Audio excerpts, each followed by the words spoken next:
Assalamualaikum students, I hope you're all doing well. This is India here with another video from STEM International और इस particular video में geography book 7 का chapter agriculture जो कि हमने पिछले 2 वीडियोस में भी जो है वो हम इसको कंटिन्यू करते आ रहे थे. This is what we are gonna start off with कि अब इसमें एक नया टॉपिक सब टॉपिक जो है वो हम स्टार्ट करने जा रहे हैं. That is different methods of agriculture और फिर एग्रीकल्चरल मेथड्स को किस तरह से जो है वो स्ट्रीमलाइन किया जाता है, किस तरह से प्रोजेक्ट्स को मैनेज किया जाता है. ये 2 चीज़ें जो कि बहुत इंपॉर्टेंट है. अगर हमने वाकई इकोनॉमिकली बेनिफिट लेना होता है अपनी एग्रीकल्चरल यील्ड का, तो हम सिर्फ और सिर्फ जो है वो क्रॉप्स उगा के ही नहीं समझ सकते कि अब ये हमें इकोनॉमिकली बेनिफिट करेगा, बल्कि कुछ चैनल्स क्रिएट करने पड़ते हैं जिसके बाद जो है आपकी एग्रीकल्चरल यील्ड इन एक्चुअल आपको रेवेन्यू जनरेट करके दे सकती है. So what are all those different ways, और दूसरा वो different types of agricultural procedures जिसके थ्रू जो है वो हम कोई ना कोई पर्टिकुलर क्रॉप यील्ड प्रोड्यूस कर सकते हैं. आइए उनको देखते हैं. तो बच्चों let's start with those different types जिसके थ्रू जो है हम अपनी एग्रीकल्चरल यील्ड को प्रोड्यूस करते हैं. इन डिफरेंट टाइप्स के होने का मकसद क्या है, डिपेंड्स कि आपकी क्रॉप कौन सी है. आप लैंड सिर्फ और सिर्फ क्रॉप्स के लिए इस्तेमाल कर रहे हैं या फिर वहाँ पे क्रॉप्स के साथ साथ लाइफ स्टॉक को भी जो है वो आप उसकी रेयरिंग कर रहे हैं. एनिमल हस्बेंड्री का हमने जो है वो टर्म पढ़ी थी. तो ये सारी की सारी चीज़ें क्या साथ हो रही हैं, अलग-अलग हो रही हैं. एक ही लैंड है, उस लैंड के ऊपर क्या आप एक ही तरह की क्रॉप जो है वो प्रोड्यूस कर रहे हैं या फिर आप डिफरेंट क्रॉप्स जो हैं वो इसके ऊपर उगा रहे हैं. साइकिल्स जो है उसके अंदर आप डिफरेंट क्रॉपिंग कर रहे हैं और ऑल दैट. तो ये सारी चीज़ें जो हैं वो अब हम पढ़ने जा रहे हैं. The first procedure is called agro forestry. Agro forestry specially आपके अफ्रीकन कॉन्टिनेंट में और आपके एशियन कॉन्टिनेंट में जो है वो प्रैक्टिस होती हुई मिलती है. यहाँ पे फॉरेस्ट्स में से थोड़ा सा हिस्सा जो है उसको क्लियर ऑफ किया जाता है. वहाँ पे फिर आप जो है वो अपनी क्रॉप उगा सकते हैं. द बेनिफिट देयर इज़ कि क्योंकि वहाँ पे all the time organic decay हो रहा होता है ऑन द ग्राउंड लेवल, तो उसकी वजह से क्या होता है कि सॉइल बहुत ही ज़्यादा न्यूट्रिएंट पैक्ड, न्यूट्रिएंट रिच होती है. और वहाँ पे क्रॉप्स उगाने के लिए आपको एक्स्ट्रा जो है फर्टिलाइजर्स जो कि आप अदरवाइज सिंथेटिक फर्टिलाइजर्स इस्तेमाल कर रहे होते हैं फार्मर्स एंड ऑल, तो वो इस्तेमाल करने नहीं पड़ते. आपको रेडीमेड जो है वो वहाँ पे खाद काइंड ऑफ मिल जाती है और उसकी बेसिस के ऊपर आपके जो क्रॉप्स होती है वो भी इंतहा से ज़्यादा हेल्दी आउटग्रो कर जाती है. The second one is crop rotation. Crop rotation का भी अपना फ़ायदा है. पहले तो क्रॉप रोटेशन है क्या? क्रॉप रोटेशन इज़ बेसिकली आपने एक पीस ऑफ लैंड लिया जिसके ऊपर आपने क्रॉप को उगाना है, and the first thing that you do is कि आपने एक तरह की क्रॉप जो है उस पर उगा ली. And once you are done harvesting it, तो फिर आपने उसको क्लियर ऑफ किया और वहाँ पे आपने दूसरी पर्टिकुलर क्रॉप जो है उसको उगा लिया. And once you are done harvesting that as well, तो फिर आपने दोबारा से जो है वो क्रॉप ए उधर उगा ली. सो दिस इज़ हाउ आप ऑल्टरनेट करते करते जो है वो 2 या 3 या 4 तरह की क्रॉप्स एक ही लैंड के ऊपर जो है वो साइकिल्स के अंदर सो कर रहे हैं और फिर हार्वेस्ट कर रहे हैं. इसका सबसे ज़्यादा फ़ायदा ये है कि हर तरह की क्रॉप हर तरह का न्यूट्रिएंट नहीं रिक्वायर कर रही होती. सो व्हाट हैपन्स इज कि जब आप एक क्रॉप से दूसरी क्रॉप की तरफ आते हैं तो सॉइल के पास टाइम मिल जाता है कि वो सर्टन अपने जो ऑर्गेनिक न्यूट्रिएंट्स थे उनको दोबारा से रिप्लेनिश कर ले, रिजुविनेट कर ले, दोबारा से अपनी फर्टिलिटी को जो है वो इन्हांस कर ले. सो व्हेन सच हैपन्स, तो इसमें भी आपको जो है वो सिंथेटिक फर्टिलाइजर का इस्तेमाल करना नहीं पड़ता. क्यों? क्योंकि सॉइल इटसेल्फ नेचुरली जो है वो अपने न्यूट्रिएंट्स को दोबारा से रिप्लेनिश कर चुकी होती है. द थर्ड काइंड और टाइप इज इंटरक्रॉपिंग या फिर मिक्स्ड क्रॉप्स. तो मिक्स्ड क्रॉप वाला जो एक पूरा का पूरा फिनोमेना है उसमें क्या हो रहा होता है कि आप एक ही टाइम के ऊपर 2 तरीके के क्रॉप्स जो है वो सेम लैंड पीस के ऊपर उगा लेते हैं. And the kind of benefit जो है इसका वो उधर ही चला जाता है कि जहाँ पे आपको 2 क्रॉप्स जो हैं उनको डिफरेंट न्यूट्रिएंट्स चाहिए, वो डिफरेंट न्यूट्रिएंट्स इस्तेमाल करेंगे और मोर ओवर वो पीछे दूसरी चीज़ें भी छोड़ जाते हैं. कुछ क्रॉप्स होती हैं जो दूसरे क्रॉप्स में पेस्ट वगैरह रिपेल कर देती हैं, राइट. तो अगर एक पर्टिकुलर क्रॉप आपने एक रो में उगा ली है और उस पर एक काइंड ऑफ पेस्ट जो है वो अट्रैक्ट होता है, पेस्ट दैट इज़ जो कीड़े मकोड़े वगैरह होते हैं जो इनके ऊपर अटैक कर देते हैं, अगर तो वो अट्रैक्ट होता है और दूसरी ही लाइन में आप इस तरह की क्रॉप उगा लेते हैं जो कि उस ही पर्टिकुलर पेस्ट को रिपेल कर रही है, दूर भगा रही है, तो आपकी दोनों क्रॉप्स जो हैं वो सेफ हो जाती. तो आपकी प्रोडक्टिविटी भी जो है वो बढ़ गई है और दूसरा आपकी जो लैंड का यूजेज है वो भी बढ़ गया है. आप एक ही टाइम पे 2 डिफरेंट क्रॉप्स की यील्ड जो है वो ज़्यादा आसानी से और ज़्यादा मिकदार में प्रोड्यूस कर पाते हैं. फिर आती है हमारी एक और type of agricultural practice and that is polyculture. Polyculture में क्या होता है, नाम पॉली का मतलब होता है many. The term that is poly, it means many. तो मैनी कल्चर्स, राइट।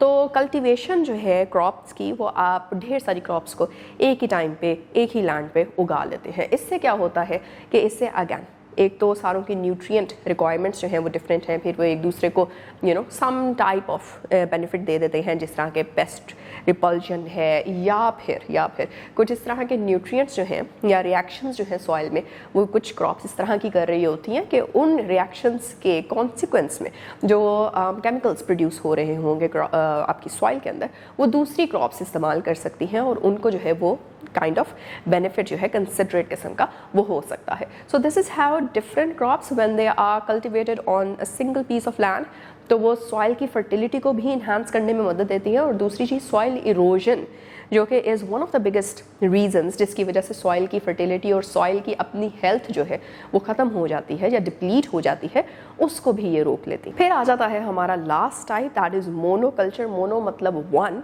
तो एक पीस ऑफ लैंड के ऊपर एक ही तरह की क्रॉप को आप बार उगा रहे हैं।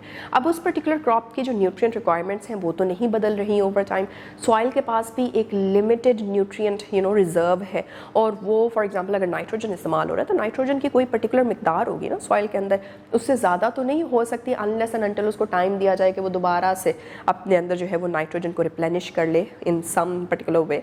अगर तो वो उसको वो टाइम भी नहीं दिया जा रहा और आप बार बार एक ही तरह की क्रॉप लगा रहे हैं और हर क्रॉप साइकिल नाइट्रोजन रिक्वायर कर रहा है, after a few cycle soil के पास कोई नाइट्रोजन एक्स्ट्रा नहीं होगा कि वो अगले साइकिल को जो है वो दे सके। सो दिस इज़ द डिसएडवांटेज जो कि मोनोकल्चर्स के साथ आता है। मोनोकल्चर्स आपको वहाँ पे जो है वो हेल्प कर लेते हैं जहाँ पे आपके पास जगह बहुत ही कम होती है और आपने जो है वो लैंड को यूज़ करना है फॉर समथिंग, राइट। तो वहाँ पे फिर मोनोकल्चर को प्रैक्टिस किया जाता है और उसके फिर जो कॉन्सिक्वेंसेस हैं जो कि नेगेटिव हैं, जिनको अभी हमने मेंशन किया और डिस्कस किया, उनसे बचने के लिए फिर और कई डिफरेंट प्रैक्टिसेस होती हैं, जैसे सॉइल की न्यूट्रिएंट हेल्थ जो है उसको दोबारा से रिप्लेनिश किया जाता है। But we are not gonna go in that detail. समझना हमने ये है कि मोनोकल्चर होता क्या है और इससे रिलेटेड जो है वो क्यों बेसिकली हो रहा है और इससे रिलेटेड फिर हमें इश्यूज जो है वो क्या फेस करने पड़ते हैं। अब आ जाते हैं towards the next topic, that is कि अब आपने अपना एक एग्रीकल्चरल प्रोजेक्ट स्टार्ट कर लिया है, उस प्रोजेक्ट की मैनेजमेंट को स्ट्रीमलाइन करना है या फिर उस प्रोजेक्ट को आपने असेस करना है कि ये कितना सक्सेसफुल हो सकेगा, या फिर इसके अंदर जो है वो कौन कौन से वेरियस मराहिल स्टेजेस आ सकती हैं और उन स्टेजेस को किस तरह से जो है वो हमने लेके चलना है। So in your book you can see कि यहाँ पे 3 प्राइमरी कंपोनेंट्स जो हैं वो आपको प्रोवाइडेड हैं, जो कि किसी भी प्रोजेक्ट की इफेक्टिवनेस और सस्टेनेबिलिटी को देखते हैं कि आपने एग्रीकल्चरल सेक्टर में कोई एक पर्टिकुलर क्रॉप को फॉर इंस्टेंस जो है वो सिलेक्ट कर लिया था कि हमने ये वाली क्रॉप जो है वो उगानी है, और उसमें फिर आप इन्वेस्ट कितना कर रहे हैं, पैसे कितने लगा रहे हैं, फार्मर्स कितने आपको चाहिए होंगे, अदर वर्कर्स कितने चाहिए होंगे, क्या आप उसी पर्टिकुलर लैंड के ऊपर जो है कोई एनिमल हस्बेंड्री वाली एक्टिविटी कर सकते हैं, नहीं कर सकते। तो ये सारी की सारी चीज़ें और ऑल्सो आउटपुट कितना आपको मिल सकता है प्रॉबेबल, ये सारी चीज़ें देखने के लिए आपको कई कंपोनेंट्स जो हैं वो अपने प्रोजेक्ट में ऐड करने पड़ते हैं। उनमें से 3 प्राइमरी कंपोनेंट्स हैं जो कि आपकी बुक में are provided. Number 1 institutional development and capacity building. इससे क्या मुराद है? इससे मुराद ये है कि जो पर्टिकुलर ऑर्गेनाइजेशन है या जो पर्टिकुलर इंडस्ट्री है जो कि उस पर्टिकुलर प्रोजेक्ट को लेके चलना चाह रही है, क्या उसके पास डेवलपमेंट और कैपेसिटी बिल्डिंग की जगह है, क्या उसके पास वो right amount of technical assistance है, क्या उसके पास फॉर एग्जांपल जिस तरह आप पिक्चर में देख रहे हैं ऑन पेज 66 आपको नज़र आ रहे हैं ट्रैक्टर्स हैं बड़े बड़े, तो क्या उसके पास इस तरह की चीज़ें मौजूद हैं, क्या उसके पास राइट वे ऑफ इरिगेशन है, क्या वो in the middle of the harvesting season जो है वो ये तो नहीं होगा कि उसे समझ आएगी ओह हमारे पास तो वो चीज़ें ही नहीं है जिसके थ्रू जो है वो हमने इतनी ढेर सारी क्रॉप को सस्टेनेबली जो है वो स्टोर करना था फॉर इंस्टेंस। क्या उसके पास बाद में स्टोरेज रूम्स जिन्हें कहते हैं वो हैं, क्या उनके पास इस तरह के हालात और सर्कमस्टांसेस हैं जिसमें वो इसको स्टोर करेंगे तो वो जो आपकी जितनी भी क्रॉप है वो ख़राब नहीं होगी अनलेस एंड अनटिल वो बिक जाती है और लोगों तक पहुंच जाती है। ये सारी की सारी चीज़ें इसके अंदर आती हैं। और फिर सीड कौन सा यूज़ हो रहा है, क्या वो सीड जो है वो वायबल है, या इस तरह के भी सीड्स होते हैं जो कि वायबल नहीं होते, आप उन्हें बो भी दें तो फिर वो उगते नहीं हैं। तो सीड्स की क्या क्वालिटी है, फिर आपके जो लोग उधर काम कर रहे हैं, फार्मर्स हैं, वो कितना पढ़े लिखे या जानते हैं अपने काम को, स्किल्ड हैं। पढ़ा लिखा का मतलब ये नहीं है कि उसे ज़रूरी नहीं है PhD की हो, बट वो अपने काम से जो है वो अच्छी तरह उसको जान पहचान हो और वो स्किल्ड हो अपने काम में, that is what is important. तो this is institutional development and capacity building. दूसरी चीज़ आती है सस्टेनेबल फूड सिक्योरिटी।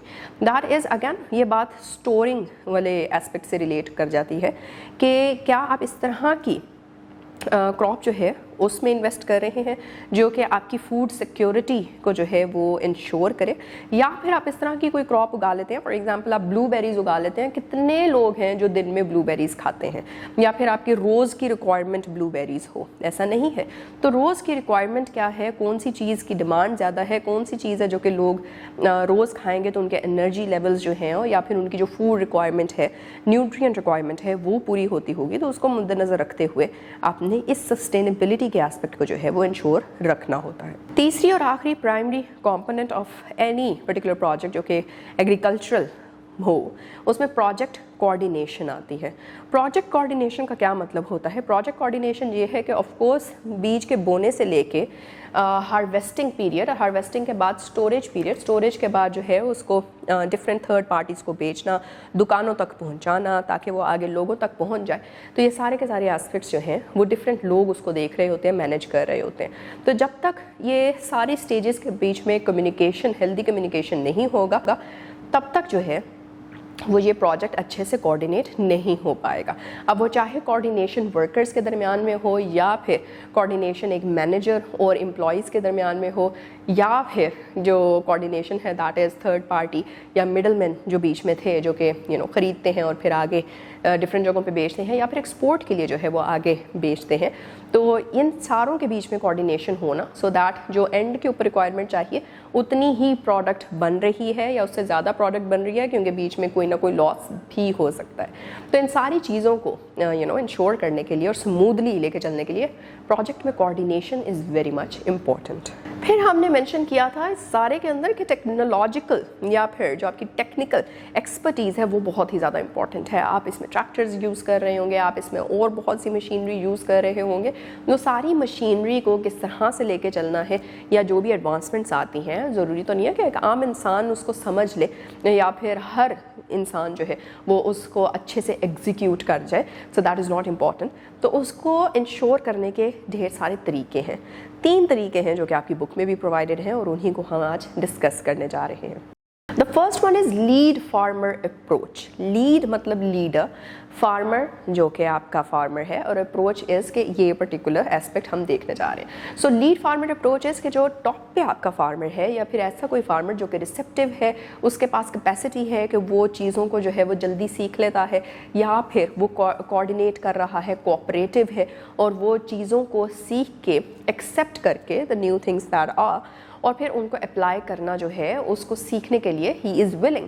और फिर जब वो एक्सपर्ट हो जाता है तो फिर उसको देख के बाकी के फार्मर्स जो हैं इंस्पायर होते हैं और फिर उसको कॉपी करते हैं, या फिर उससे सीख के जो है वो अपने फार्म लैंड्स को भी बेहतर बनाने की कोशिश करने लग जाते हैं। So this is lead farmer approach. The second one is peer farmer groups. Peer farmer groups में क्या हो रहा होता है कि एक बंच ऑफ फार्मर्स हैं जो कि बहुत अरसे से एक दूसरे के साथ काम करते रहे हैं, और फिर एक और बंच ऑफ फार्मर्स हैं वो भी around years and years of experience लेकर बैठे हुए हैं। And what you do is कि आप उन दोनों ग्रुप्स को आपस में मिला देते हैं।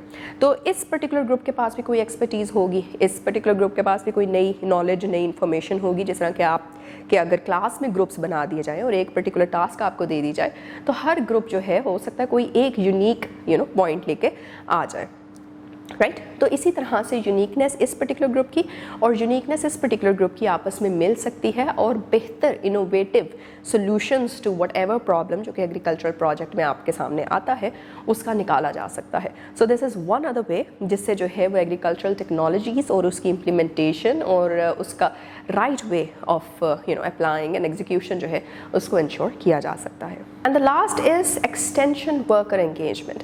एक्सटेंशन वर्कर एंगेजमेंट में क्या हो रहा होता है कि आप इसमें फार्मर्स को उन वर्कर्स के साथ जो है वो काइंड ऑफ कंबाइन कर देते हैं, काइंड ऑफ उनका ग्रुप क्रिएट कर देते हैं, जिसमें अब ये जो एक्सटेंशन वर्कर्स हैं इनको तो नहीं पता फार्मिंग की बेसिस क्या है, लेकिन इनको ये ज़रूर पता है कि टेक्नोलॉजी कौन से इस्तेमाल हो सकती है, कैसे इस्तेमाल हो सकती है और कैसे बेहतर बनाई जा सकती है, उसकी बेहतर एग्जीक्यूशन कैसे हो सकती है या फिर उसकी एफिशिएंसी और इफेक्टिविटी किस तरह से बढ़ाई जा सकती है।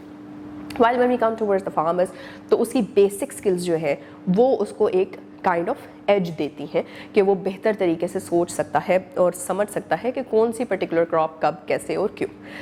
ये वाली चीज़ है जब दूसरे के नॉलेज हब के साथ कंबाइन की जाती हैं तो फिर एक पावर पैक बनता है, और इस पावर पैक को हम एक्सटेंशन वर्कर एंगेजमेंट के नाम से प्रैक्टिकली जानते हैं। And this is also something जो कि on the practical grounds on your farm land जो है वो आपको बेहतर तरीके से एग्रीकल्चरल टेक्नोलॉजीज़ को इस्तेमाल करने के लिए काम आ जाता है।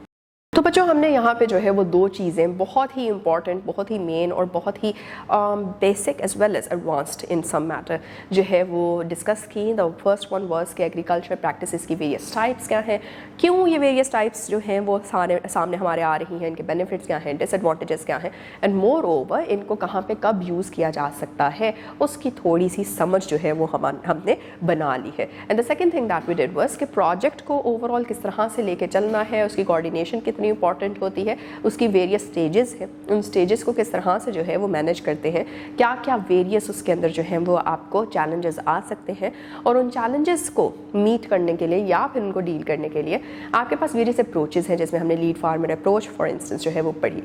तो ऐसे ही एग्रीकल्चर टेक्नोलॉजीज़ को इस्तेमाल करते हुए और डिफरेंट अप्रोचेस को इस्तेमाल करते हुए कैसे पूरा का पूरा जो आपकी फार्म यील्ड है या फिर क्रॉप यील्ड है उसको बढ़ाया जा सकता है, बेहतर बनाया जा सकता है। एंड इंक्लूसिविटी के डिफरेंट स्फीयर्स ऐसे लोगों को उठा के और उनकी डिफरेंट यूनिक जो है वो नॉलेज हब को मिला के आप बेहतर और इम्प्रूव्ड और advanced versions of whatever works for you जो है उसको लेके आ सकते हैं और प्रॉब्लम सॉल्विंग को बेहतर बना सकते हैं। So this is about today, we are not going to meet in the next video के अंदर some of the details, and yup till then take care, अल्लाह हाफिज़।